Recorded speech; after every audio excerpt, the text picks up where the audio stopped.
Welcome back. तो बच्चों, compartment और इंप्रूवमेंट एग्जाम के रिगार्डिंग एक बहुत इंपॉर्टेंट अपडेट है, मैं तुम लोगों के साथ शेयर करूंगा। लेकिन यहां पे एक चीज बता दूं कि कंपार्टमेंट और इंप्रूवमेंट वाले जो बच्चे एग्जाम देने वाले हैं, अब उनमें से बहुत सारे बच्चों को कंपार्टमेंट या इंप्रूवमेंट एग्जाम देने की जरूरत नहीं पड़ेगी, क्योंकि कॉपी रीचेकिंग के लिए हजारों लाखों बच्चों ने अप्लाई जो किया था, अब सीबीएसई ने उसका रिजल्ट जारी कर दिया है। सैकड़ों बच्चों को मार्क्स अच्छे मिल गए हैं, 10 से 15 नंबर तक के मार्क्स बढ़ोतरी हुई है, जैसा मेरे पास में अभी तक अपडेट है और बहुत सारे बच्चों ने शेयर किया है। तो मतलब ये कि 10-15 नंबर, मतलब समझ रहे हो, फेल हुए होंगे तो कुछ नंबरों से बहुत सारे बच्चे फेल हुए होंगे, तो बहुत सारे बच्चों को अब कंपार्टमेंट देने की जरूरत ही नहीं पड़ेगी। तो बहुत सारे बच्चे पूछ रहे हैं कि सर हमारे नंबर आ चुके हैं और अब पास है तो क्या कंपार्टमेंट एग्जाम देना चाहिए। देखो, अब आप कंपार्टमेंट एग्जाम का अगर कॉपी रीचेकिंग के थ्रू से अगर आप मार्क्स ज्यादा ला चुके हो तो ऑब्वियस सी बात है आपको ये एग्जाम देने की जरूरत नहीं है। और अगर इंप्रूवमेंट में भी आपके नंबर बढ़ गए हैं और अगर आप सेटिस्फाइड हो तो क्या जरूरत है देने की, ठीक है। लेकिन अभी देखते हैं, सीबीएसई ने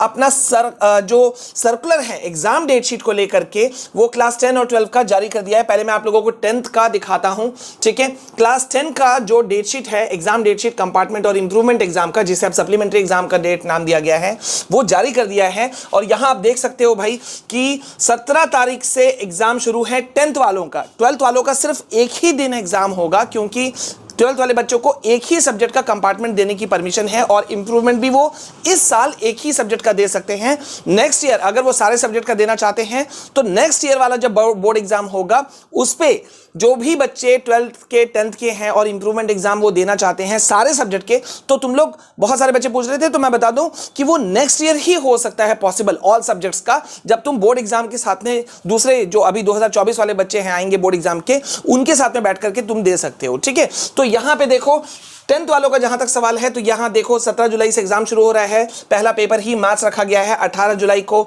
इंग्लिश है, 19 जुलाई को हिंदी कोर्स ए बी है, ठीक है। और इसी तरह से देखो आगे जाओगे तो 20 तारीख को साइंस है, 21 तारीख को जो दूसरे रीजनल सब जो लैंग्वेजेस होते हैं उसका यहाँ पे पेपर है, ठीक है। वैसे मैं बता दूं 10:30 से पेपर तुम्हारा शुरू होगा, 12:30 बजे तक का 1:30 बजे तक चलेगा तुम्हारा पेपर, ठीक है। और ये देखो 22 जुलाई को फाइनल लास्ट पेपर खत्म हो रहा है सोशल साइंस के साथ में। अब अगर तुम्हारे मन में ये क्वेरी है कि सर कंटिन्यूअस एग्जाम दिया गया है और गैप नहीं है, तो गैप बच्चों इसलिए नहीं है क्योंकि ये कंपार्टमेंट एग्जाम है या इंप्रूवमेंट एग्जाम है, जो हर कोई बच्चा नहीं देता है। अगर 10th वाले बच्चे हैं तो 2 सब्जेक्ट होंगे, ठीक है, तो इसलिए गैप नहीं रखा गया। और 12th वाले हैं तो एक ही है, तो उसमें तो गैप रखने का कोई सवाल ही नहीं उठता था। अब यहाँ पे कुछ रूल इंस्ट्रक्शंस दिए गए हैं, सेम टू सेम वो वैसा ही है जो कि तुमने बोर्ड एग्जाम में दिया था। समय से पहुंचना है, एडमिट कार्ड एक सेपरेट जारी होगा और जब जारी होगा तो मैं तुम लोगों को बता दूंगा, ठीक है। अब यहाँ आ जाओ, ये 12th वालों का है, एक ही दिन एग्जाम है जो कि है 17 जुलाई को, ठीक है, मंडे 17 जुलाई। तो इसी दिन सारे पेपर्स हो जाएंगे क्योंकि 12th वाले बच्चों को एक ही दिन का परमिशन है। सारे सब्जेक्ट्स मुझे बोलने की जरूरत ही नहीं है। 10:30 बजे से पेपर शुरू होगा, 1:30 बजे खत्म होगा। तुम लोगों को 1-1.5 घंटा पहले अपने सेंटर में पहुंचना चाहिए। एडमिट कार्ड सेपरेटली जारी होगा, ठीक है। तो ये तुम्हारे सब्जेक्ट्स हैं। बाद बाकी जो चीज है, एक इंपॉर्टेंट चीज है, वो मैं तुमको बता देता हूं 10th 12th के लिए, कि एडमिट कार्ड में जो है वो तुम्हारा सारा इंस्ट्रक्शंस यहां पे लिखा होगा, ठीक है। एक सेकंड मैं तुमको बता देता हूं कहां पर है। इट्स देयर,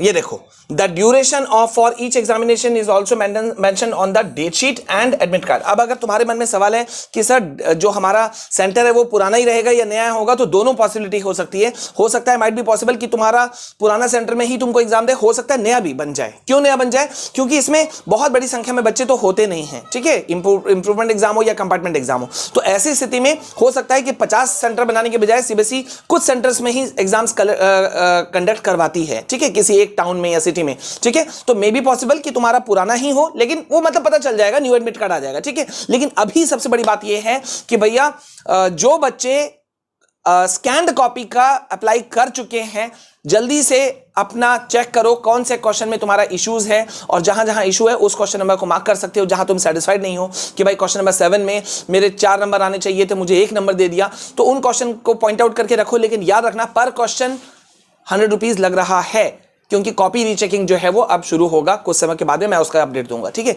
लेकिन फिलहाल जम के पढ़ो, मेहनत करके पढ़ो और कंपार्टमेंट एग्जाम को फोड़ दो। कैसे पास कर जाओगे ये शॉर्ट वीडियो चाहिए तो बता देना मुझे, मैं तुम्हारे लिए बना दूंगा, ठीक है। अभी के लिए बस इतना, चलो मिलते हैं नेक्स्ट वीडियो में।